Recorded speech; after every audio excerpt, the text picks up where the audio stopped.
CALMversations with Khadijah. We talk about the pain and trauma, the highs, the lows, the light, the darker. Our hearts align like stars in armor. No secrets left. Well, good evening, and welcome back. This is a highly anticipated part 2. Welcome back to Conversations with Khadijah. So, Nysia, everybody and their mother and father was saying, "Oh, that was so good. I needed somebody." While my Spanish coworker was like, "Girl, I felt like I was watching Telenova." Hola, mom, it's so messed up, baby. Because she was like, it was so interesting, and they was so intrigued, and they was like, we want some more. So I was like, well, you eating it? And I said to Nysia, you got to come back for part 2, and she agreed. So here we go. Let's jump it off. We have to jump right back into it. So last we left off, you were saying you had 1 hour, 33 seconds, 22 milliseconds, 4 days, 2 minutes, and then however much time left to, that you did, and now you're about to get out. But I want to back up a little bit because you didn't have time the last time. I want to talk a little bit about the incarceration experience. Right. So what is it like for a woman? Okay. Oh, okay. All right. You good? All right. I know. So I wanted to ask you, what is that experience like? Because I know it can be traumatizing for anybody, but then to think about it, you're a lesbian. So I'm wondering, is it more like, I was lit up in there, or is it like the same dangerous experience I'm imagining any woman would feel? All right, so let's go back to when I was sitting on Rikers Island. Mm-hmm. I sat on Rikers Island for a year before my trial.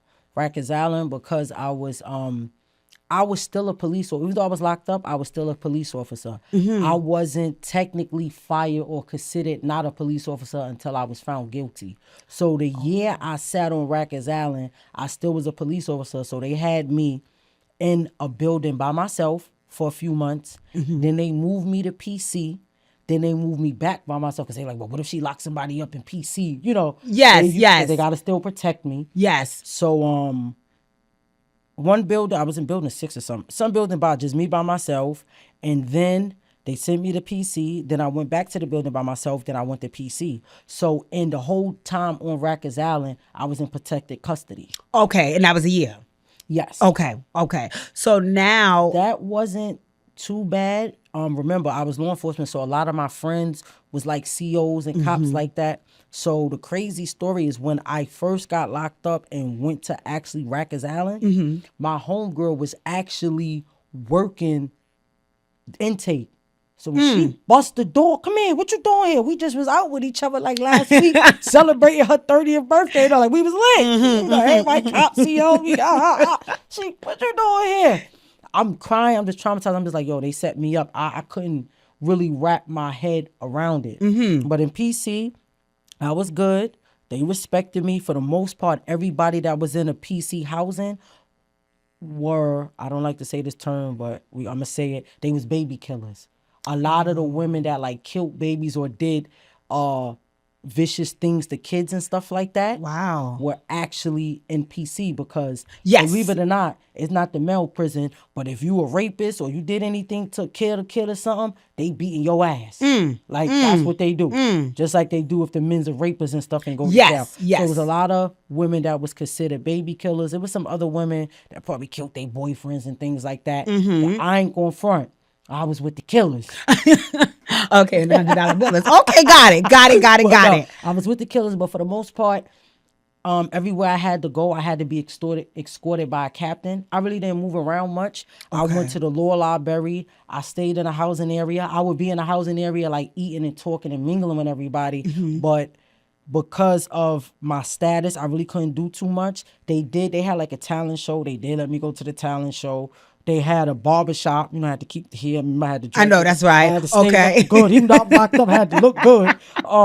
So they would allow me to go to the barbershop, but I had to be escorted by a captain everywhere I went. Wow. Okay.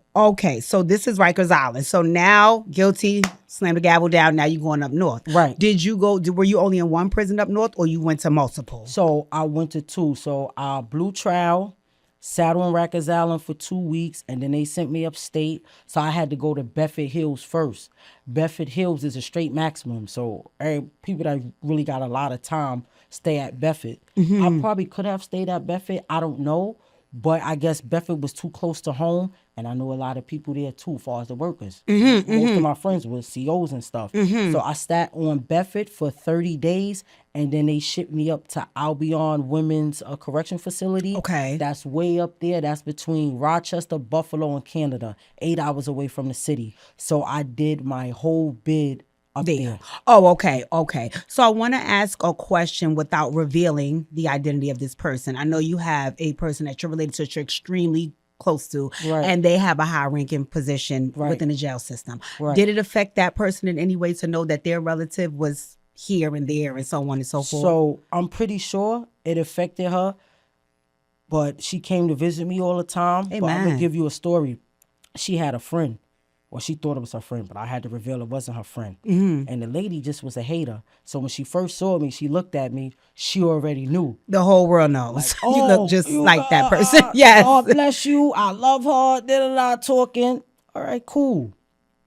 But then she started acting funny and saying little slick stuff. So I feel like my relative had to be very strong because you working somewhere where your relative is. And then before the whole truth came out about what happened to me, you know, everybody had their opinion. So at times, my relative would be in the locker room and yeah, she saved, sanctified, filled with the Holy Ghost, but she had to check people. She had to Okay, get what she is? You know, Saved, sanctified. filled with Okay. the Holy Ghost, but she had to get ghetto and straight check certain people. Still from Brownsville. So something happened. It was a whole lot. They were trying to say I was extorting people and doing all that. You know, I come from a good family. Yes. I'm actually blessed to have a blessed family.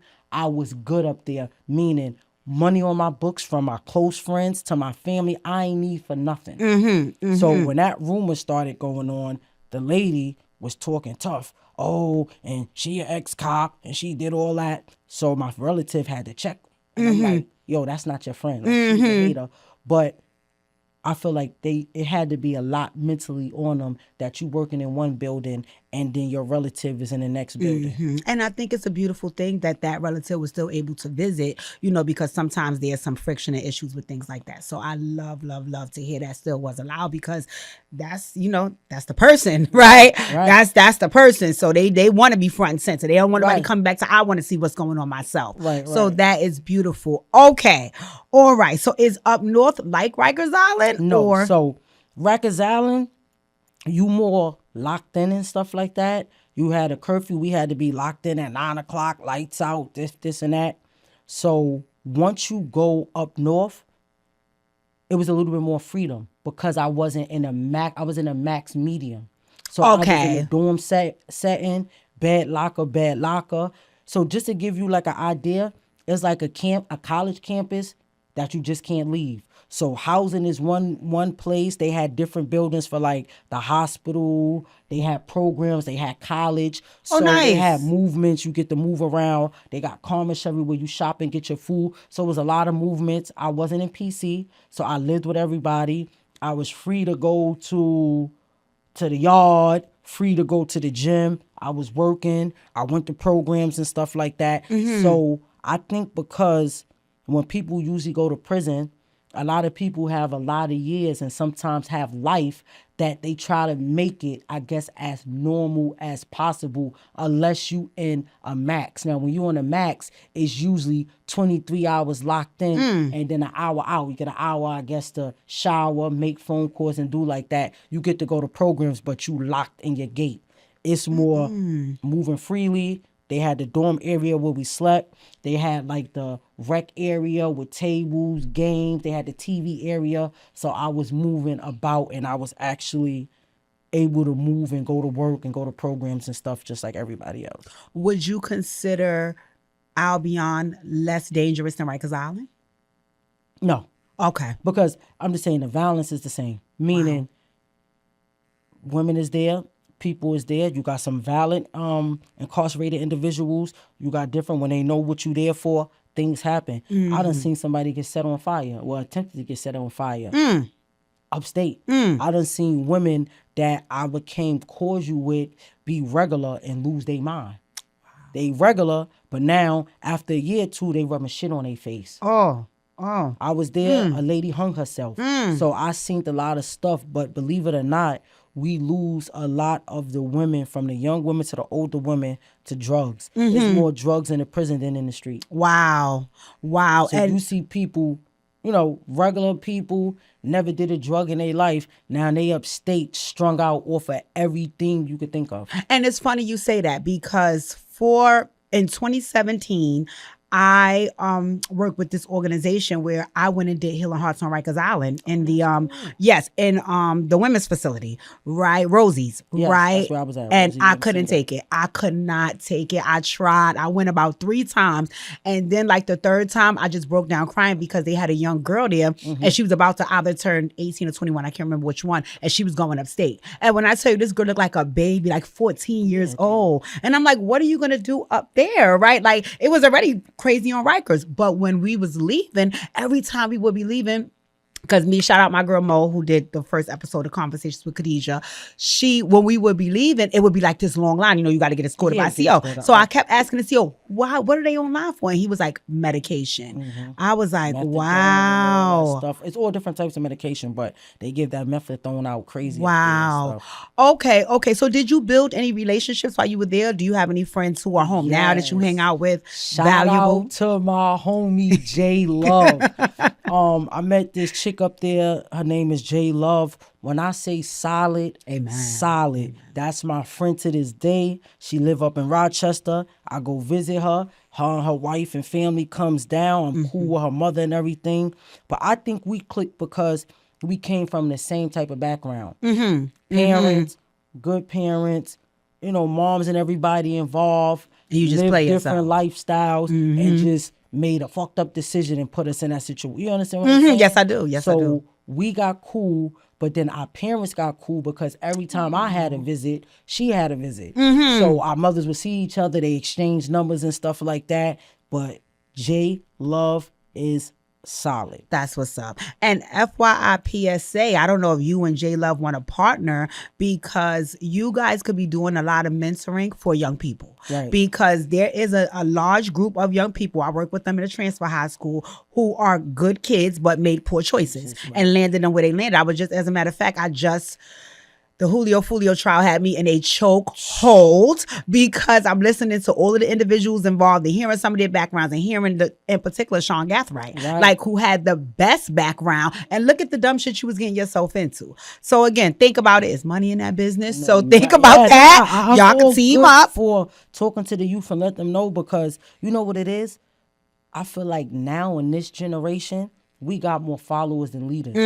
And I'm not saying we didn't make mistakes when we was growing up and stuff like that, but our parents had structure. So yeah, I was listening to the rap music. I was intrigued, but Sister Trina was whooping my ass. So certain things, I'm just saying in general, that I'm not saying I didn't do stuff, but a lot of things I probably wanted to do or thought was cool because my friends was doing. Remember I got that beating outside. For years, everybody talked about that. I'm just saying, I knew I feared my parent. Yes. And I feel like nowadays, kids don't fear their parents. So yes, I did stuff. Certain times I didn't care. I acted tough. But in the back of my mind, I knew. You gonna have to, that's right. You're born, gonna have hell to pay. You're gonna have hell to pay. So I'm looking cool with y'all, but when I get into that apartment, when they find out, Trina and Brother Born is in my dead ass man like walking. Dead man walking. Yeah, trust me, I get it. September will make my 18th year in transfer high schools, like we talked about with the voice, and I am so flabbergasted at what gets done in front of parents, with parents, to a point sometimes I gotta step in. I cannot take it. Like, who the fuck you talking to? Because again, it's allowed. Right. There's no fear here. Speaking of, I'm happy you brought that up, because you kind of touched on this the last time you was here, and I wanted to ask you about it, and you let me know your comfort level, right? I know there was a situation with your little sister. Yes. What happened? So boom. Prime example of how kids want to be something they not. So remember, we moved out the plaza. So my sister is a suburb kid. That's how Kalila is. She didn't get no plaza. Right, she didn't get no Canarsie. Yes. Yes. Canarsie, she did gymnastics. She did modeling, Mm-hmm. honor roll student, top notch, all that. Now you going to school, but there's different people in the school. So you meeting friends, you hanging with friends. Friends look cool. This one from the hood. So now you want to be hanging in their projects. You think you from the projects, but you don't know nothing from the projects. I would just say, just to touch on it lightly, she started hanging with the wrong crew. Was intrigued, got into something, and just made some messed up choices. You know? Okay. And the only reason why I asked, because we talked about, which again I can also touch on lightly, about my little brother and the same situation, Manny, where you come from a good household and you were raised right, but just you taking it upon yourself to play yourself. What is wrong with you? And there's consequences behind that. But I would say with my boy Manny first. No,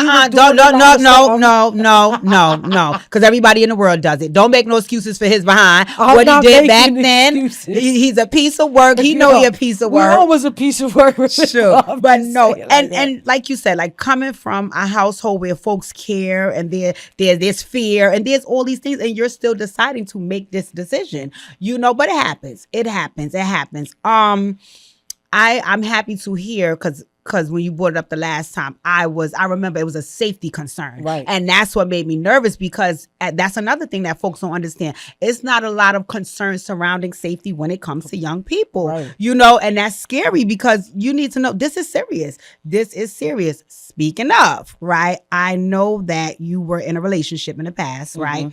And you dated a young lady and there was a situation with her son. Right. How comfortable are you? Because I did see, like, again, the news article pulled up, you right there in the back. I'm like, what the hell not doing there? Good, right? Like mom's looking good, right? So I get the impression you were close to the family. Yes, right? Yes. Without having to tell her story for her, right? What can you say about what took place with that situation? Me, her, and her kids had history from like 2008 to now. So I met them and was around them from when they was like 3 and 4. Oh, amen. Until they grew up to young adults. So Zanir, Z30, you see I got a little jacket. Amen. Yes. Good kid, came from a single parent household. She put both her kids in football from when they was young, from when they was 5 years old. So he saw it in football. Got a scholarship to Cardinal Hayes High School out in the Bronx, was playing football.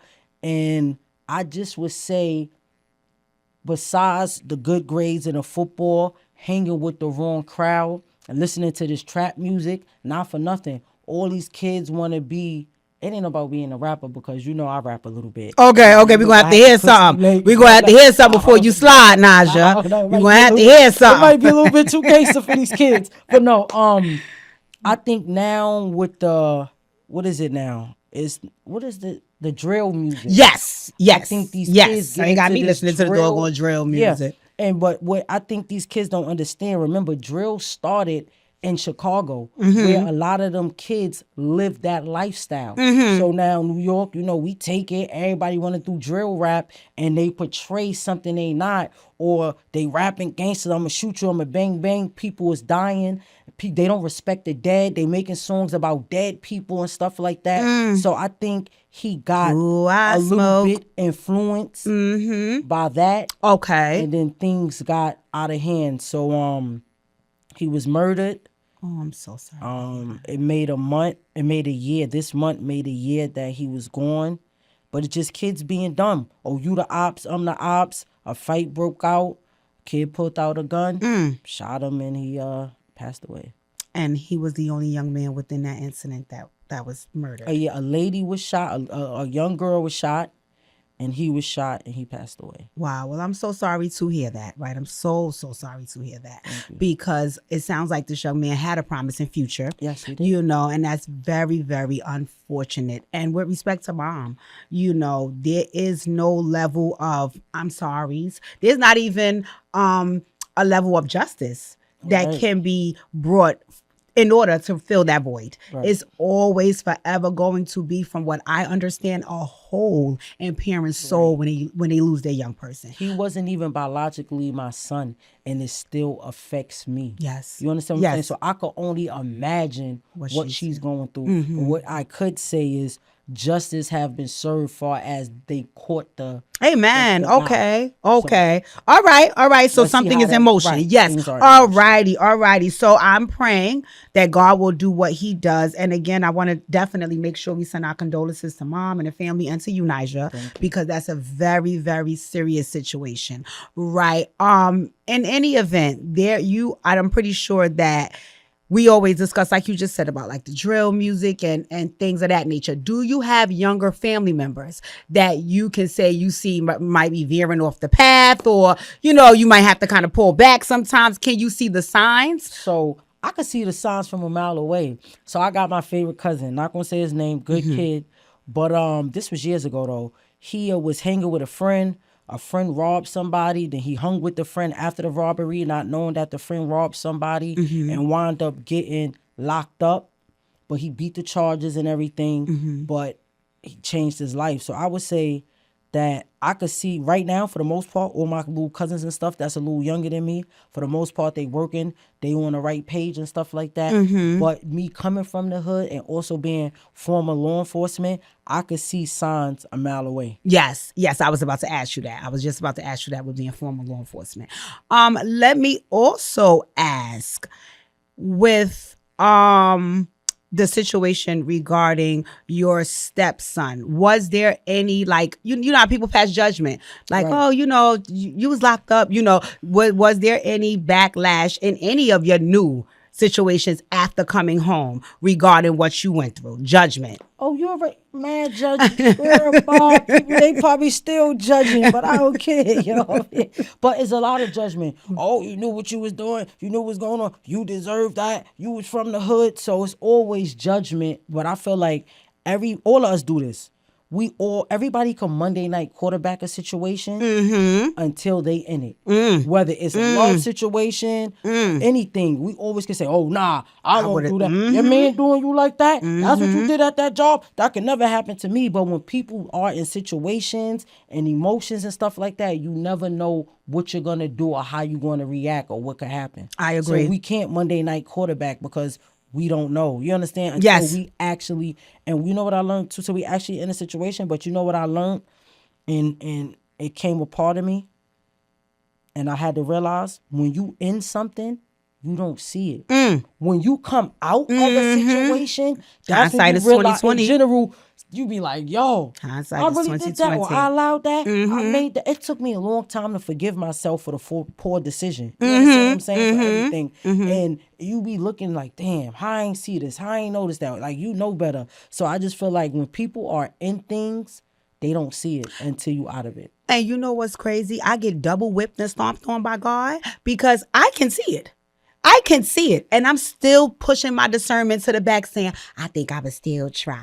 You know And God why? is like, are you serious right now? Because you know what? When you genuine and you genuinely love people or just around people, whether it's friends, family, relationships, sometimes we want things to work. Yes. We want to give our all. We want to keep trying. Yes. And sometimes things is just not for us. Yes. And it's sad because when you don't use that discernment, you learn the hard way. You learn the hard way. And that's one of the things that I said after 40, I was like, this next chapter in my life, I don't care how I'm looking at. I'm looking at the whole snack. But I'm like, I cannot in this chapter of my life push my discernment to the side. And sometimes that affects relationships, right? It affects how you deal with family. It affects how you deal with friends. It affects romantic relationships. Because at that point, you like, I'm not playing no games. I'm not playing any games, but not doing so can save your life. Right. Can save your life. So again, let me ask, what was the judgment from your family? Because like you said, most of your family are church goers. Then you have the other side. What was people saying on the side? Like, hold it down now. For the most part, when everything happened to me, everybody was shocked. Like, not Naj, not my niece, not this, not that. But when we actually got there and I was guilty and stuff like that, it was just like, we support you. Amen. We know you're not a bad kid. You ain't no criminal. You wasn't selling drugs. You wasn't doing poor decision. Things happen, circumstances. So I had a lot of support from my family. That's nice. But even going into prison, it was like, hold it down. Not saying be violent or nothing, but hold your head up. Yes. Do what you got to do. Yes. If they feel you got to pay your debt to society, pay your debt to society and do it with your head up. And that's what I did. Amen. All right. So let's talk post-incarceration, Naja. So now I walk out. I got my gems that I learned while I was in there, and I'm ready to hit the ground running. What did it look like that first year home? What year did you come home? I came home 2023. Okay. I came home February of 2023. What day? I came home the 28th. Oh, okay. My birthday's the 9th. All right. Okay. When the dead of winter. So what was the plan walking out of Albion? All right. So my first plan was, I know I was going to get my life back on track. So I was like, I know I want to be a personal trainer. I want to get into that. But I was overwhelmed. It was like, let's just come home and hit the ground running. So initially when I first came home and I was talking to my family, I was like, I think I want to relax for like 90 days before I go get a job or do anything anything like that. So my family was like, okay, we could hold you down for that. Oh, praise but God. You already know I'm a different type of person. Deej, if I'm not mistaken, that was like a Wednesday I came home or a Tuesday or something. That Friday I had a job. I hit the ground. I know, that's right. I was working. There goes the 90 days. I got into this program called A Second You Foundation. Hector Guadalupe, shout out to him. He runs the organization. So it's called The Second You Foundation, and it's for former incarcerated men and women who want to change their life through fitness. So it was a 10-week course. You had to get interviewed. I got interviewed. I did that, and I did the program for 10 weeks. We they teach you how to become a personal trainer. So we studied, we took the test, we did mindfulness, spiritualism, we did yoga. So you there every day, I think, except the weekend. We was there every day except Sunday. We had classroom time. We had physical time where they teach you how to usually really do the weights and things like that. And we had time where we would do yoga. So I did that. I passed that. I got certified to be a personal trainer. So I was working at a restaurant. Okay. And I was very humbled because, I came from decent jobs and stuff. So I was working at a black-owned restaurant, and my boss was younger than me, like a 25-year-old sassy chick. So, it took a lot in me to be humble. She was cool, but sometimes she would go on a power trick. And in my mind, I'm like, Miss, do you know who I am? Like, I'm 30 I know that's right. years old. I'm a grown woman. Okay. You're like, check I got a lot of history. Like, check my resume, and you talking to me crazy, and I'm in this restaurant, flipping burgers and serving people. So no, it was a humbling experience. Amen. Because now I had to start from the bottom. And there's nothing wrong from working in restaurants and stuff like that, but to come from being a security guard, being a traffic agent, being an NYPD cop, where that's a job that they put on, certain city and it's having a career. They put on a pedestal, and you got a certain career, and you set for life. And now, I thought I was gonna retire, chill, have my mama seat on the island somewhere sipping. Well, I'm saying now I'm 30-something years old, starting my whole life over, and I'm working at a fast food joint. You know what I mean? And having somebody younger than you sometimes talk down on you. Yes. It's like, man, yeah. Do I got to take my belt off to beat you?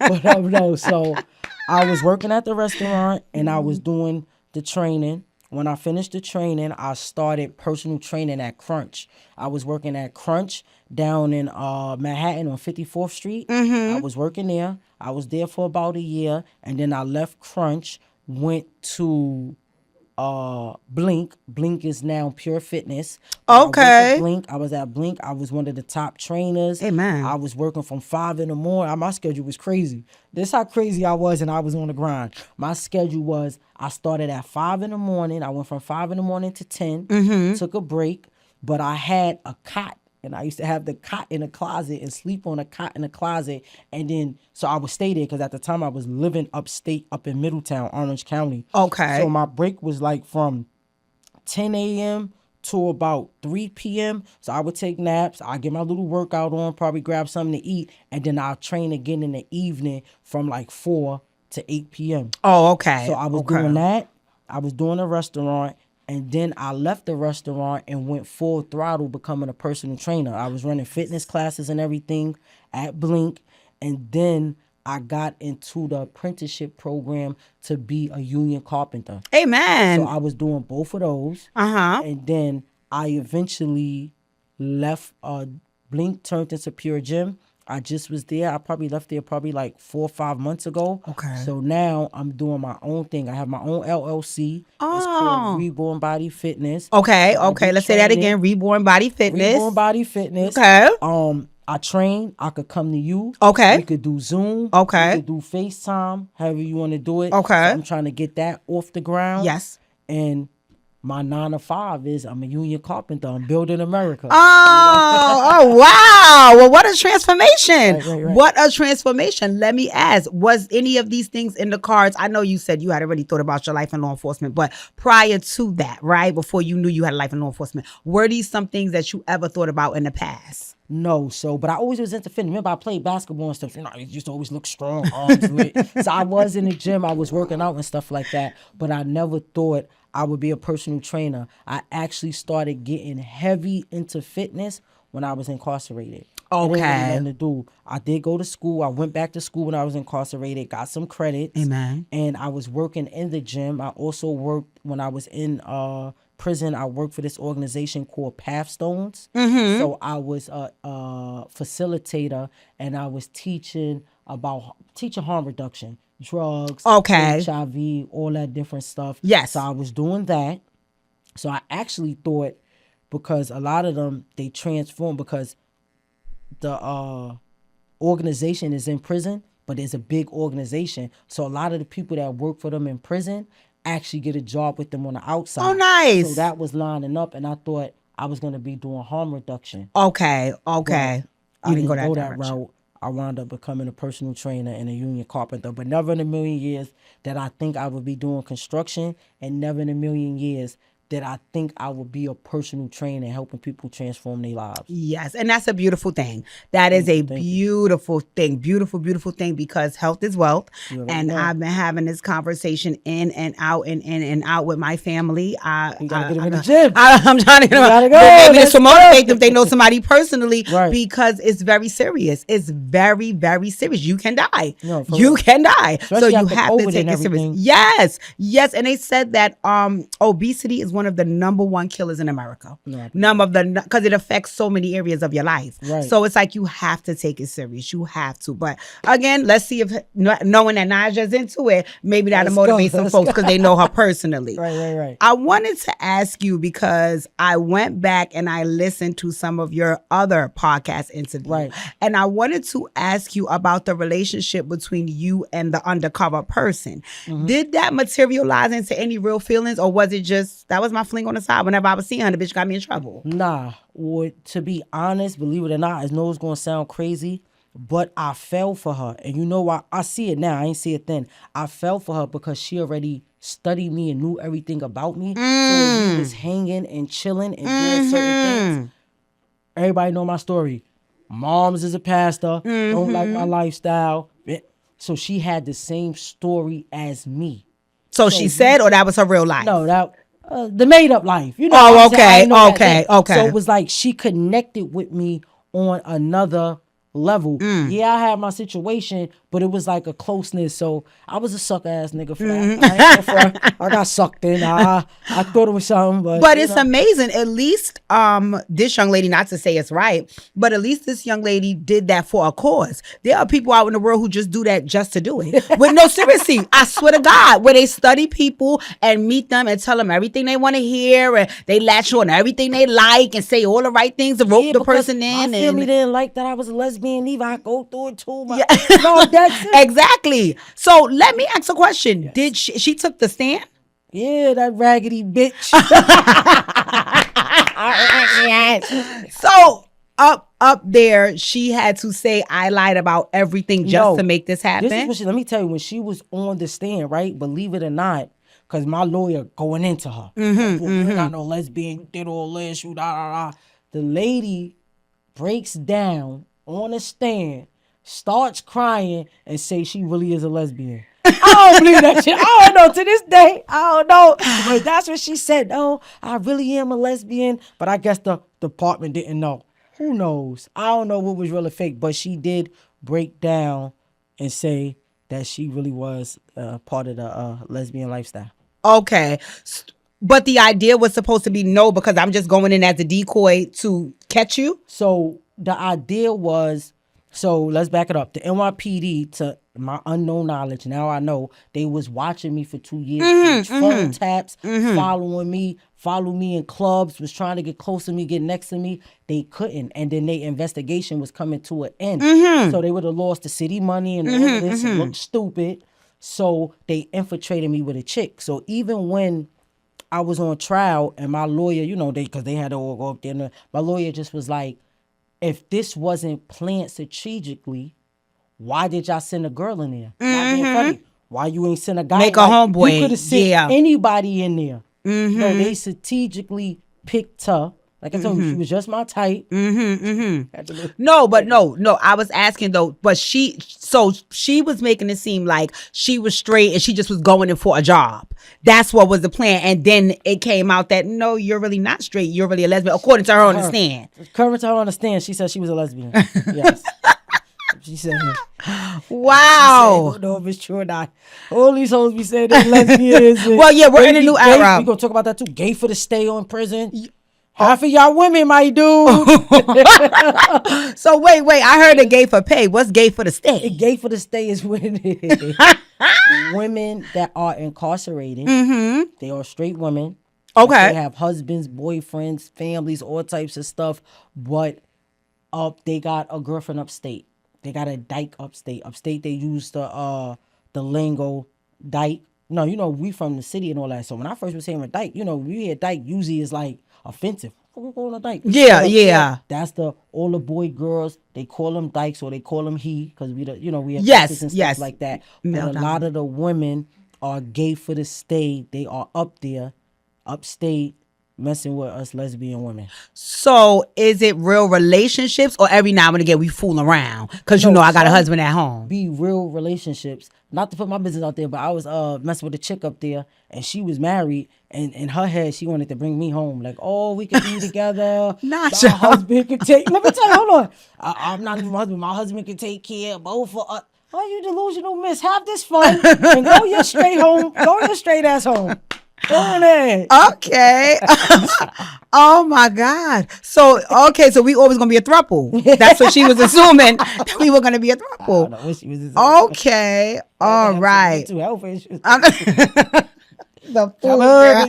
Listen, and okay, all right. So gay for this day. Okay, that's the first time I've ever heard that. Because not to say I didn't think it went on upstate that you messed with other women and all that. I believe that happened, but I didn't know it can be a real relationship. I thought it just be like, you know what I like, I know what you like. Every now and again we play. So you might have some people that's every now and again. You have some people that's in relationships upstate. For us women, they come home, they be together. They do little things. Like I had a few girlfriends upstate. And one girlfriend I dated, she had left before me. And when I came home to the town, we hung out a few times. We went out to eat and things like that. So we remained cordial and stuff like that. But it's a lot of... Is it a lot of, because I'm imagining what I'm seeing now, women getting locked up, it's like Fed charges, but this is the state you're in. So are these violent charges that these people have? What is it? What are you gonna see? Like, what was somebody you would be attracted to was locked up for? Yo, you'd be surprised. But let me tell you this, believe it or not, and I'm not being funny, a lot of the bad chicks that was up there, they was killers. I'm talking about stabbing their boyfriends, killing their men. Like, one chick lit the nigga on fire. But I'm just saying, you hear this, you just be like, oh, yeah. I don't smoke with you. But you a killer. But a lot of times, sometimes you don't know people charges. Some people talk about it. But one of the chicks I was dating up there, she had like a drug charge. She was upstate somewhere. She had a drug charge. Another chick I was dealing with, assault charge. The one with the husband, she was beefing with a chick over her husband and beat the chick up or stabbed her or something. Okay. So it's all different type of charges and stuff like that. But it's not like, oh yeah, she got a body, I want her to be my girlfriend. You know, you get to know people, you meet people. Some people is very private, but when you are in prison, nothing is a secret. So even if you're not telling your business, like it's not like I went to prison. Oh yeah, I was a big police in the town. The COs and stuff run your business. You know, people talk. They human. It's like, oh, you know, the cop coming. You know that one used to be a cop, and then people hear stuff, and then it goes like that. But when you do sometimes get to know people and you meet people. If you're trying to get you, some people will tell you a little bit about their case or what they there for, but it's not like people, you know, go straight in like, oh yeah, cause I'm up here for touching a kid or I'm up here for killing, you know what I mean? But there's no secrets in jail. Okay. So even if you don't know from the horse's mouth, you will hear something or you'll know something. Yes. Is it a lot of women facilities? I can imagine. No, it's not a lot of, not as many as what males. I know is Bedford Hills, it's Albion. They got Taconic. They had another spot that used to be called Beacon, but it shut down. But to my knowledge, in the state of New York, that's the only 3 I know of. Is Bedford down here on West Side Highway? No. What was on West Side Highway? Because I went to see Tasha and something. Was it like a halfway house? No, it was jail. It was jail. Me, Eric, and Tasha's godson. We went to see. No, it was jail. It was jail. West Side Highway? Yeah.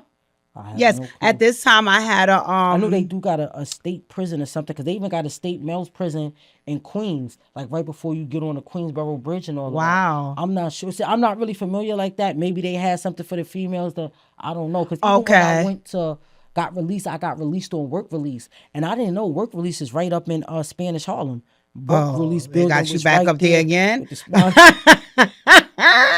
with the Lord, keep it up. Yeah, no. Okay, so Big Tosh watched the first interview, so I'm pretty sure she'll watch part 2. Shout out to Big Tosh. Tosh, what up? And she was saying, and she was saying, I love the interview. And ask her, Tosh, you drop down in the comments and let us know, right? Because I went to see her. It was no, it was a real jail. Right. I thought it was Bedford, but maybe it was something else. Bedford Okay, is in Westchester. Okay, So right on top of the Bronx. Bedford is in Westchester. Taconic is across the street from Bedford, which is in Westchester. Wow. And then you got Albion all the way upstate. They be talking about Albion on, it might be YouTube, but something about you could get a case if something happened to you up there. Look into that, because I know a lot of stuff was going on. A lot of the officers was fucking the females. But that's what I'm gonna say. No. I'm not taking those sides or nothing, but people are human. People make mistakes, and it's about making mistakes, but we are human. It's some people that got 20, 30 years. I know that, or I'm not justifying nothing. I know that officers have a fine line, but sometimes you do get cool with these officers and have rapport. Look, it was a lot of officers. Let me pause you for 1 second, Naja. I always give my disclaimer. I would never be a CO because I would definitely be in trouble. I would be in trouble. These men look damn good, and they know all the right things to say. And let's look good in that uniform. You like, no. You pack me up. So therefore, I didn't even go in that direction. I apply for every other city thing. I'm not applying for that one because I know I'm getting mapped up in all of the drama. Because again, like you said, like especially if you're doing all of these shifts, so you hear all the time seeing this person. If you're attracted to them, you can't help who you're attracted to. Right. So I can honestly see that happening. So people get close. Like when I was up there, I got really good rapport with a lot of officers. Did we cross the line and have sex or doing none of that? No, but I'm just saying. So you got to think people are human. So are they crossing the line? But when you locked up and you are incarcerated, they don't say inmate no more. They say incarcerated individual. When you are the incarcerated individual, you are state property. So even if we messing with each other, you don't have the okay to have sex or do anything. Like, we don't have no rights. So even though like some of these chicks probably willingly had sex with these officers or did whatever they did, they can't give no consent because they state property. And then officer, you automatically in the wrong because you know none of that's you're supposed to be protecting and serving them. Why is you over there humping and pumping them? Oh, wow. So if you got any type of case like that, you can get compensated. But I'm not even going front on both sides. It's some officers that are predators that don't need to be officers, from the men to the women, officers. But then there are some inmates that could spot weak people and want an easy come up. So I'm just saying, oh, he look weak. Let me see. People be nice, take things for granted. You can even get in trouble like, yo, bro, I'm mad cool. We can't have, like, just for instance, we can't have protein bars in here. Can you bring me in a protein bar? And that could just be a nice gesture. I had a protein bar. Yeah. I gave it to you, but now this nigga losing his job because I asked this nigga for a protein bar and he brought it in for me, being nice, thinking he doing something nice for me, but I'm over here plotting. So I'm writing at 9 a.m. Officer such and such brought me a protein bar. Yes, and because yes. you're not supposed to have that, it's not drugs or nothing, but that is considered contraband. Yes. So I seen a lot of good people, officers, get caught up in bullshit, being too nice. And then I seen some, women, a lot of women are, what I don't like in a penitentiary, a lot of young kids. When I say young women, 18, 19, I would say 25 and under. A lot of them don't have guidance. It's easy, to manipulate and get them and have them doing things. You even have the women that are predators. It's women in jail, 50, 60 years old, fucking on 19 and 20-year-olds. Why is you even messing with that? Like, manipulating them, having them doing stuff, turning them out on drugs, having them dealing drugs. So it's just a lot. It's a dirty world. You got to know how to play the game. You do. And it's funny that you say that because I also think that even out in the real world, folks don't realize how important mentoring is. Yes. How important mentoring is, how important leading by example is. And I think that's a lot of what's happening now from what I'm observing at my job and even in my personal life. A lot of the the lines is kind of blurred between the adults and the children. Right. So it's like I have a story, right? Lord have mercy. So, my sister used to live in Staten Island, right. and I used to live with her, right? Shout out to my sister. I lived with her twice, right, in Staten Island. And shout out to Shallon. You oh, already know. No, I was in girl. Staten Island. We turned Staten Island out. I was there for 2 I years. could not take like Staten Island.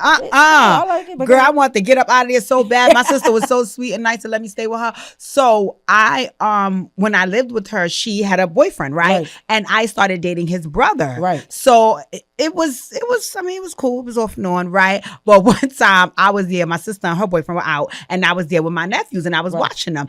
And I don't do sexual acts in front of my nephews. Why would I? Like, I don't even care if it's just like tongue kissing. I just didn't do it, right? Because you're leading by example. It's a respect thing. So I remember one time he and I were in the living room, and my nephews and him are in the room, and we playing. I used to squeeze the butt every now and again and all that. So he's like, "Pop, your titty out."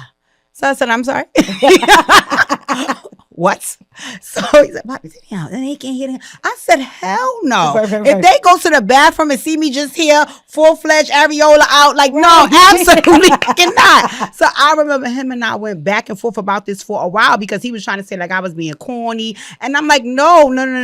It's just certain things you just don't expose young people to, and I think that's what we're struggling, which is probably how half of those young people got in that predicament because they're not being mentored or guided, and if they are, they're not being done. It's not being done properly. They're not being mentored. They're not being guided. But then you just got some of these kids who's just so disrespectful. I think we need to bring back beatings. I'm not saying I'm not saying abuse your kids and kill them. I know, but if these kids got ass whoopers like we did growing up, or our parents was with us, these parents nowadays want to be their kid's friend.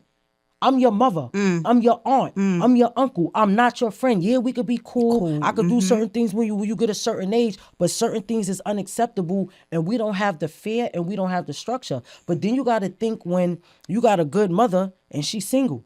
Mommy got to work. Mommy want to go to school and better her life. She got to keep the lights on. How can I watch my kid 24/7 and go to the community? We don't got the community no more. Back in the days, if Miss Penny see me doing something, she letting me. No, right now, if Miss Penny see you doing something, right now too, she on your ass. Gonna say something to me. She gonna check me, and she calling Sister Trina that's gonna be checked. And if she was to check me, I won't be like, "Fuck out of here, Miss Penny, mind your business." I wouldn't did. These kids nowadays, you can't say nothing to them. They cursing you. I wouldn't. Oh, I seen Penny. Oh, you get to something. I see. Even when I was doing my mother friend is on the bus. Like, when I was doing Vicky's obituary, I was working with Sister Trina. And Sister Trina was on my ass. So I called Angelina. I said, "Why you put Sister Trina on my ass?" She said, "Well, girl, that's just what you got to." Again, it's not you. What can you say? "Oh, I got who? You okay?" Right. I'm asking you a question. I'm just saying, you a grown 40-year-old woman, but the respect you was built with. Yes, right. Even though you're grown, you it still surpasses. Sister Trina. That's how she wanted it. You made. That's right. We that's had right. that. Yes. And we still got that. These kids nowadays, you can't check them. You check them, they fighting their parents. They fighting you. Is no respect. I'm still scared of Sister Trina. Hella, me too. Shit the hell. Like but it's certain things that we just need to do. And of course, as we both know, you and I not being parents, you know, God forbid you say anything, you get cursed to the ground because you don't know the experience. And like you said a little bit earlier, I ain't Monday night quarterback in those situations. So you know what? Let me do my work I'm doing at the school, and I'ma holla at y'all because it is very hard to try to say like, hey, I think they need more support when the person is looking at you like, I've given all the support I have. I'm the mother, I'm the father, I'm the uncle, I'm the auntie, I'm the everything for this kid, and I'm also trying to live my own life. So it's a very fine line. It's a very hard conversation to have. And then also, I think I drew up, but what I do want to say, I raised a few kids, you know, dealing with women and stuff like that.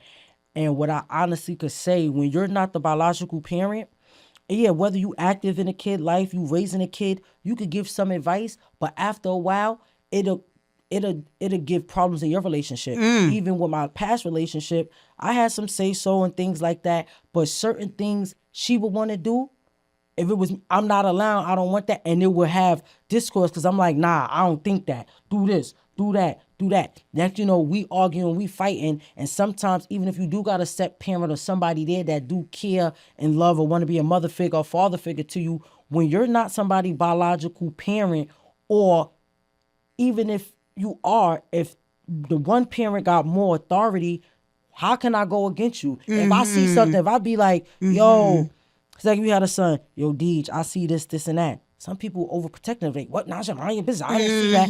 So I learned being in relationships and raising a few kids that I did raise or help raise, it's like, I got say so to a certain extent. To a certain point, yes. I can tell you something for a certain extent, and then as a mother, you're not going to see certain things. So now when I'm seeing things and I'm pointing it out to you, is an argument. You think I'm just picking on your kid. I'm thinking this. Now years later or months later, your kid is in jail or things happen and it all hit the fan, and it's like, damn, but I was showing you this because yes, I'm in a life, but I'm not the biological mother, so I could see certain things you can't see. And I'm a genuine person. So if I'm telling you something, even my family, I'm telling you something about your kid, your daughter, my niece. I love my niece. She's so spoiled. Sometimes she's so bad. Cute. I be telling my brother, I can't even tell him something. So after a while, I love my niece, but I'm out of my business. Yeah. You know what I mean? Yeah. So you can't tell certain parents, you could tell them certain things, but to a certain extent. Yes. You can't tell parents how to parent their kids because then they think, oh, you judging my parenthood? You don't think I'm right? No, I'm not judging, but I could see this. You can't. And I think too, for me, it always boiled down to respect, because like you said, if you know that I'm coming from a good space, right? And you know, I'm not saying this to be malicious, and you know, I don't have any dislike for your child, then at least consider where I'm coming from. Right. What I saw too, that kind of made me scale back in situations like that too, is because I'm just getting with this person. So they know that kid better than me. Right. So I could just tell you what I'm observing right now, but you're looking at me like, man, you just met my motherfucking daughter, and I've been knowing her, so don't tell. You right. Right. You right. Even though I'm here observing this and I'm looking at it with my own two eyes, it's still a kind of hesitancy to take in my feedback because I know this child better than you. Okay. Okay, like you said, then it becomes, I'm just gonna mind my business at this point because now we beefing, we ain't liking each other. Yes, You mad at me. yes, and You know I don't what want mean? no smoke over your baby. Yeah, over your kids. Yes, yes, At yes, the end of yes. the day, a parent gonna do what they see fit for their kids. Yes, yes, yes. And you know, it's unfortunate because like you said, you do see a lot of young people going down the wrong path. Right. And it's also unfortunate because the parent or sometimes the guardian, it's a little bit of enabling too. Right. You know, and it's like, I know that that's your baby, but at some point there's something that needs to be done to show that you can make the situation better. And it's almost like, but that's my baby. Okay. I don't know at that point, what am I going to tell you? Because I know that's your baby, but this is also the real world. They don't live in baby land. My mom, I never forget.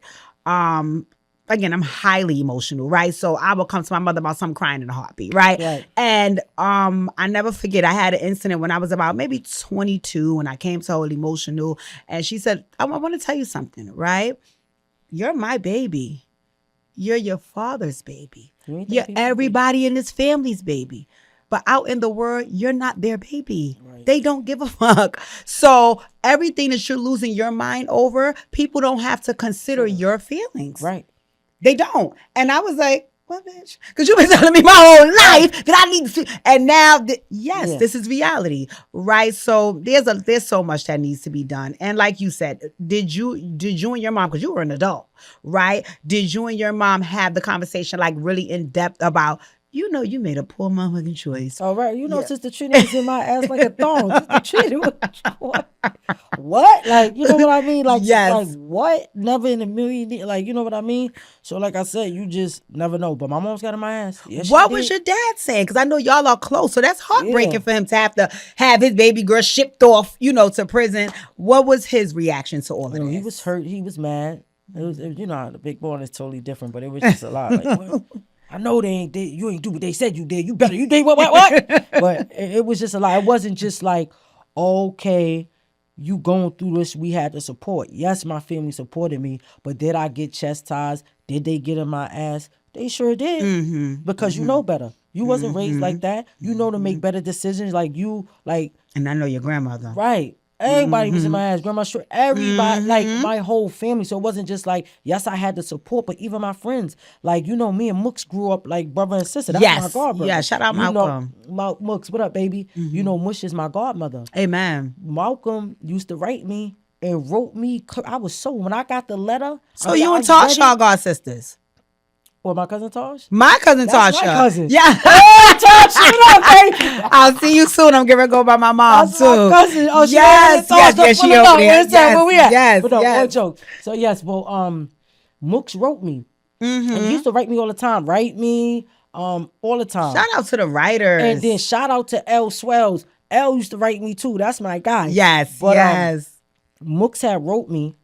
And it was good, but then he was getting in my ass. I was so emotional when I was reading his letter, I cried.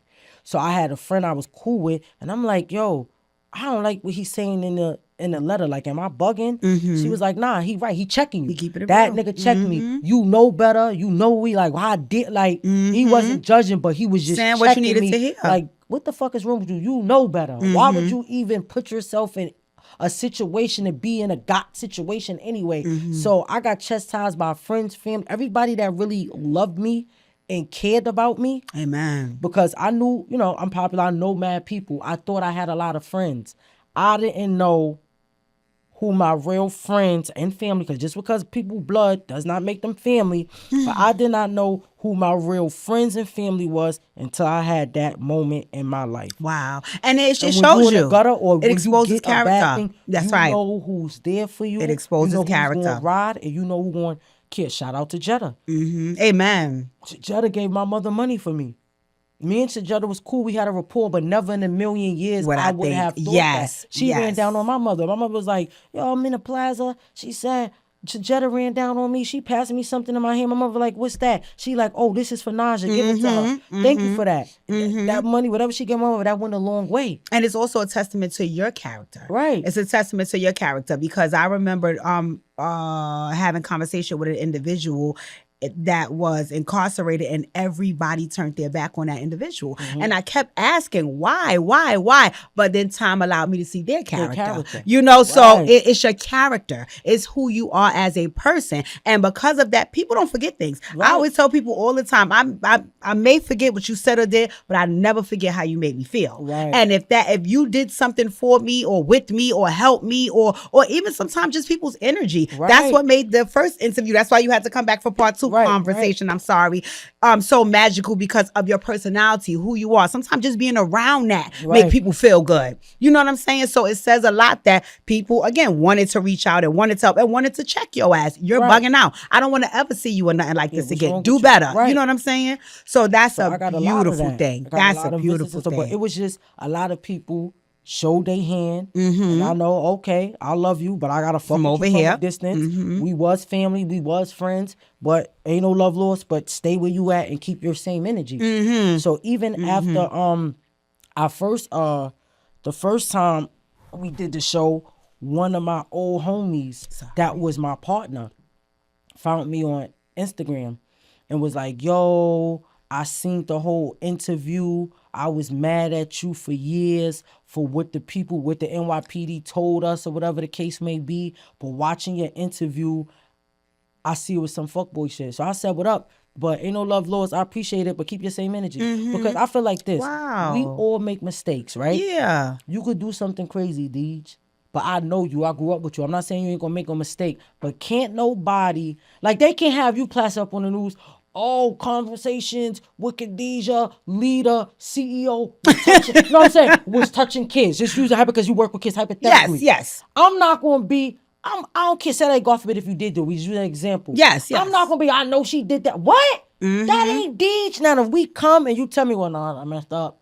The little 17-year-old was looking good. I'm just saying. No, I hear you. Can't nobody tell me anything to where I'm automatically going to jump on a bandwagon and be like, oh, I knew Deej was funny or she did something like that. And you know what it is? A lot of for people me? jumps on a bandwagon, please. and then when the truth come out and shit look a certain way, they looking it's no stupid. love lost or nothing. But keep that. My whole thing for everything I've been through and a lot of stuff I experienced is no love lost. But keep that same energy. If you was over here with that and you was on that side, how the young kids say you was on the op side, stay on the op side. Don't want to cross back like, nah, man, but nah, you good. And see, like you said, I do a Rico. Everybody gets swept. So once I see you on the bandwagon, it look like you might be on two, and then you might be on, or y'all got to roll. Because like you said, it's a testament to your character. Right. To your character. And even now, use the example you just said, right? Even if I do say to you, Naja, I slipped up, right? God forbid, I would never. We just use it hypothetically, allegedly, right? You know me. I ain't touch your niece, right? So don't treat me as such that's the only part of my character, right? Because let's just say, God forbid, you was guilty of that stuff, right? That don't take away from all of the many years of our relationship or for that one thing that you did over there, right? Because it's different now. If you selling Miss Penny some drugs, I'm like, now come on now, you know that's fraud. Now I gotta spend it. You know what I'm saying? And I'm not condoning your shit. I'm cursing you out. I'm telling you wrong, but I'm also keeping in mind that there is another side of you that I respect and I value and I care for, and people don't consider that. Right? People don't consider that. What I learned in life in general, you could be the best person in general. One mistake in your life, it don't even got to be criminal, but one mistake or something somebody don't like, forget the million things you did. They drag that one mistake and want to drag you. But I think that show people character. That's right. And I feel like don't know, you don't got to go to jail or nothing, but until you on a bad, dark spot, that's when you going to know who's your real friends and family. So now, I'm home. I still deal with some people I don't. Ain't no love lost, but it's just stay over there. You felt that way? Like one of my friends, he used to tell me when I finally came home, he was like, yo, you know how many people I had to argue about your character, argue with about your character. So this is what I said. So this is what I want to say on national TV in a spot. That's right. And I'll piggyback off you. Go ahead, Naja. My real friends and family from when I went through this situation and y'all felt like y'all had to argue my character, I apologize. Don't argue my character. Say it again. Y'all know me. Say it again. So my friend, my ex-friend, he was a cop with me. And then when this happened, he still was a cop. And people, you heard what happened to Stroud? I ain't surprised. This and that. He had to check people. So it's just like, bro, don't check people because everybody got something to say and everybody. So I just want to apologize to all my family and real friends that had to felt like they had to defend my character. You don't have to defend nobody's character that's good. That's right. Because one thing I am going to say, when a person, whether they make a mistake or not, come from good soil, good stock, and got a good soul and a good heart, the truth and the real is going to always prevail. We're not perfect. The only person that worked this world that was perfect was the Lord Jesus Christ. And look how they did him. They crucified him. They stoned him. They killed him. But I'm saying, people real character and who they are, the good is always going to outshine the bad. So if even to this day, because I know when I did the other podcasts and stuff, I had family members and friends arguing under the comments with people saying stuff. Let people think what they think. What they want. Who I am and how I shine. At the end of the day, the NYPD thought I would die. They probably thought I would lose my mind. They probably thought I would kill myself. They probably thought I wouldn't rebuild my life. One thing I could say after that major life experience and change, I'm still here. Amen. I'm bigger, I'm better, I'm wiser, and I'm stronger. It did not break me. And what they wanted to do was break me. That's right. And at the end of the day, even though I'm not a cop no more, can't nobody take from me that I was a cop. And when I became a New York City police officer, the standards is high. No disrespect to the people that are cops now, but because the way the world is going and nobody want to be police, they made the standards low. When I became a cop, you had a college degree. Coming from the hood, coming from Brownsville, where our neighborhood drug infested, they probably wouldn't think I would make it. That's right. I made it. I got a college degree. When you had to do the physical, you had to jump over a wall. You had to run 1.5 miles. It was a lot of different things you had to do to get on that job. Yes. I accomplished that. I did that, and can't nobody take it from me. The people now that are becoming police officers, no disrespect to them, they took the running out. Wow. They took the college credits out because they want, so I'm just saying, so like. They need people. You still need the respect. At the end of the day, I got to be a cop. Amen. I did the job. When I was a cop, I was a goddamn good ass cop. Amen. Can't nobody take that from me, but life happened. But don't try, people try to take it from you. Oh, you was, and you did this, and you did that. Nah, but I'm here. I'm happy to be here. And I'm just happy to say that I could talk about it because I know a lot of cops in general who killed themselves because they got in trouble and they was cops. When I was a cop and I was a rookie, this was years ago. I don't know if you heard about this. It was a cop that was driving drunk. He crashed his car, but he was scared that he was going to lose his job and embarrass his family. He killed himself. Wow. So I'm just saying, people have these good procedures, career jobs, and they being so feared and they get into things and they kill themselves and they do raggedy stuff. Woke don't kill you, make you stronger. That's and right. They probably thought I was going to kill myself or lose my mind. But this experience made me stronger and wiser. And I'm here to help anybody and just share to the world that your mistakes or your little downfalls do not defend you. It's more life. That's right. That's right. And as we said before, for her, the acronym for her name, nothing you survived is accidental. I like that. Nothing you survived is accidental because look where you are now. Right. I am so proud of you, which is why when I was thinking of guests, you were one of the first people to come to my mind because I think that your journey is amazing. Right. I think it can inspire a lot of other people. And I think you have a lot of work to do. I think you have a lot of work to do because there's a big calling on your life, right? There's the personal trainer in you. There's a carpenter in you, but there's also the mentor in you. Right. There's also the leader in you. So there's a lot of work that you have to do. And my darling, be prepared. No, be listen, prepared. I don't mind mentoring kids. And you know what? It's so funny. All the kids adapt to me. So when I was with my ex or whatever, right? All the kids like me, all the kids, she like, all the kids like you and stuff. Cause you bad, like just like you bad. All the kids like that, but no, a lot of people like me. But I love young people, and I just want to show them like you don't want to be a product of your environment. But we need to think. A lot of times we make decisions, even with the Fulio case. You make decisions that you cannot come back from. Jesus, Father. Them kids doing life. I'm just saying we Father. could do things, and what people don't understand in general. We can make one decision that change our life forever. For the rest of your life. 30 seconds. That's right. Out That's of right. 40 years on this That's earth, right. you make a 30-second split decision and your life is That's right. upside down. And In a people don't New York understand minute. that. You know, again, to whom much is given, much is required. Right. You have work to do, Naja. To whom much is given, much is required. And I think that speaking on platforms like this also is a reminder of how much work you have to do. Because these young people need to hear your voice. They need to hear more about your journey. They need to see how far you've come since then. You know, as I said before, I'm very, very proud of you. But we don't have a lot of people that want. Thank you. I appreciate it, Deej. I really appreciate it. But we don't know a lot of these people don't want to deal with these young kids because sometimes these kids be so disrespectful. No, it'd be like you could be so boom. I'm gonna give an example.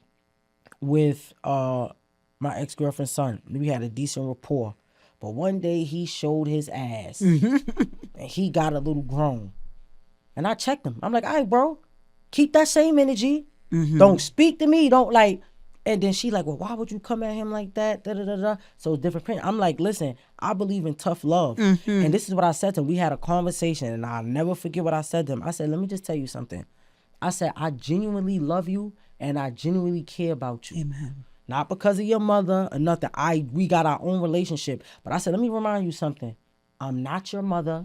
I said, and I'm not your father. So I don't have to deal with your disrespect and certain things. I said that, I'm not saying disrespect your mother or nothing, but I said to him, I said, your mother love you. She's your mother. So she have to deal with that. Everything I'm doing for you is genuinely and out the kindness of my heart. So if you think you're going to show your ass and disrespect me, oh nah, bro, keep that energy. Don't speak to me and stay the fuck over there.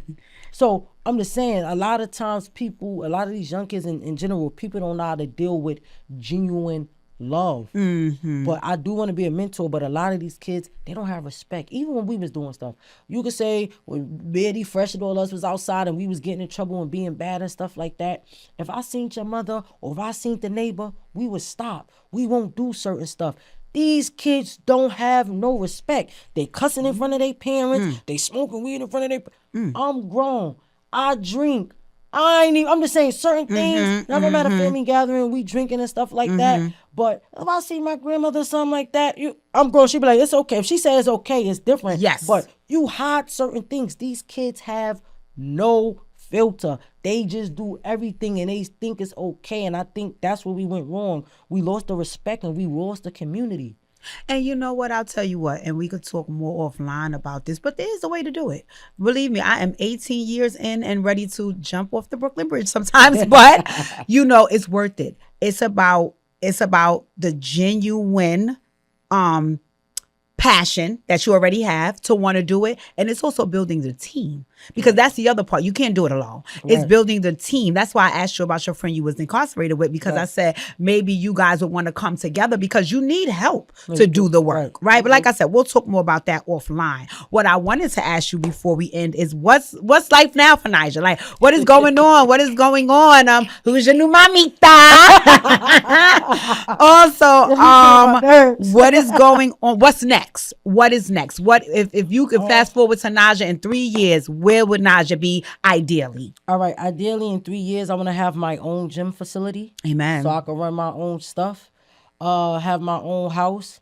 Yes. And probably I still want to be in construction, but opposed to being outside doing a hardcore work, I want to be like a teacher. So when you're in an apprenticeship, you know, they got the teachers that train you and stuff like that. Okay. Okay. So like one of the facilitators. Yes. Right. For onboarding new folks. Yeah. People that want to be carpenters and stuff nice, like that. Nice. Teaching the skills and. Is there any thoughts of children down the pike? Yeah, I do want a kid. Own? That's something I'm trying to work on. Okay. We'll have it. Okay. My little mamacita ain't trying to give me a son, but we'll see. We praying over it. Okay.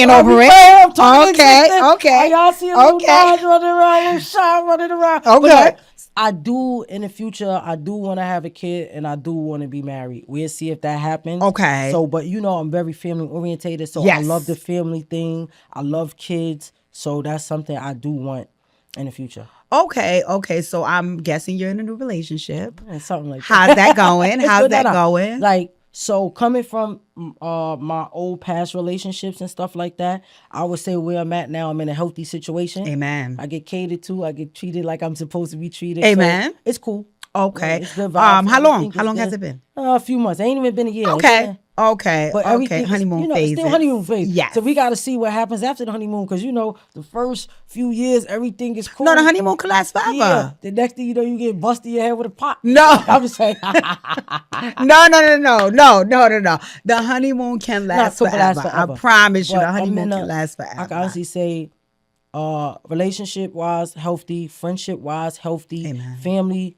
A little rocky, but you know, my family, we love each other. So yes, we go very through close. Ups and downs and stuff like that. But I just feel like you got to have positive people around you. Yes. And people who want you to win. And then also people that's going to check you when you're not doing what you're supposed to do or you slip up. I agree. So we don't have that. I agree.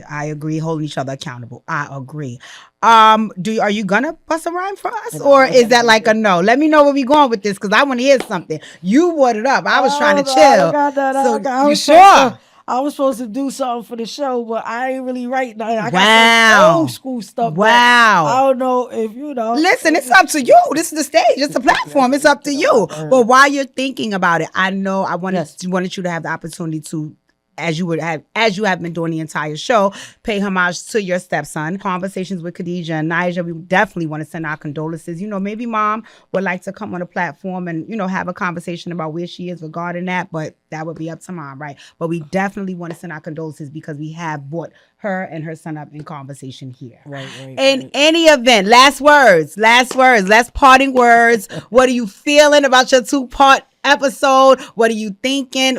Last words for the podcast. I feel like it's good. I want to thank everybody that watched the first show, and I just think we should try to come together to help our youth. I feel like our youth need help. From me being in prison, it's a lot of young women. Us growing up, we seeing a lot of young males killing each other, getting caught up in a gang life. We just got to come together and help the youth better themselves. And I just want to say to everybody that's going to watch, your mistakes don't define you. You always can change your life and do better. Yes, I agree. And in closing, like Nysia said, I definitely want to thank her for coming back. And I want to thank her from the inception of me asking, because once again, like I shared with you guys, the last time there was no hesitation. There was no I think about it. There was no I get back to it. It was sure, Deidre, where you need me to be, and on time and ready. So I can appreciate that in the guest and the comfort for you to come here and share your journey. Right? Because I think it impacts many lives to hear how resilient you are, how strong you are, how smart you are, and how motivated you are. From Conversations with Khadijah, we definitely want to thank you. I have to piggyback off what Nysia said in regards to the youth, because once again, it is our next chapter, right? We're all gonna retire and grow old and move into our homes and garden and do all of those things. So we need folks out here, boots to the ground, running the world. And we don't need irresponsible folks. We don't need immature folks. We don't need angry folks. We don't need folks trying to commit crimes. I know we're about to end, but Deej, some of these kids is not educated. One thing I can say about us in our time, I probably was bad. I probably fought, but we went to school. Yeah. We love school. I would be in school being bad. They call them up. I'm saying, these kids don't want to go to school. Everybody want to be a drill rapper. And now they killing us with this marijuana. Oh, no, this is to the youth. Nothing against people who smoke. But this weed they got now is not real weed, and they made it legal so it could mess us up. Even though everybody, like a lot of different races and stuff smoke, but that was put in our communities and made legal so it could set back us blacks and Latinos. And I just want to throw this because a lot of people don't know. Yes, marijuana is legal, but it's only legal on the state level. It is illegal federally. So you could just have a regular job. But if, like, I do construction, right? But now I'm doing heavy highway. So we building train stations and stuff like that. So a lot of our work, we're next to the trains. So with that contract, you can't do no drugs. But there's some people that, you got a regular contract or whatever. People do whatever they do. So you get drug tested. A lot of people got fired off the job because they popped for marijuana. And then the argument is, well, marijuana is legal. But since it's illegal federally, you could just have a regular old job. But if your job say they don't want you to smoke marijuana and you got to get tested for marijuana, if you come back positive, you losing your jobs. So a lot of people don't even know that. It ain't even about just like corrections and cops. A lot of these regular jobs want people to be on point. And a lot of stuff the same. So y'all gotta see the trick of the enemy when they making stuff legal and stuff like that. And yeah, you do stuff as a kid, but then when you get sent or you start to get into that adulthood and you want to go get these different jobs, whether it's in a hospital, whether it's here or there, and they do drug tests and they say, well, I'm sorry, you can't get the job because you tested positive for marijuana. You got to think about your future. Yes, you have to think about your future. Yes, and like Nysia said earlier, things could change in a New York minute. So, ladies and gentlemen, thank you for tuning in for part 2. I'm excited. I'm excited to hear all of your feedback. Oh, we're repping the Knicks. As you can see, we're repping the Knicks. We're repping the Knicks. I've been told I was summoned to make sure I had on my Knicks apparel, right? And to make sure I have on the colors because we are repping the Knicks. New York is going to take it from what I heard. Right, so hopefully they do. And in any event, thank you guys for tuning in. As always, like, comment, share, subscribe, and hope to see you guys at the next conversation. Conversations with Khadijah. We talk about the pain and trauma, the highs, the lows, the light, the darker. Our hearts align like stars in armor. No secrets left.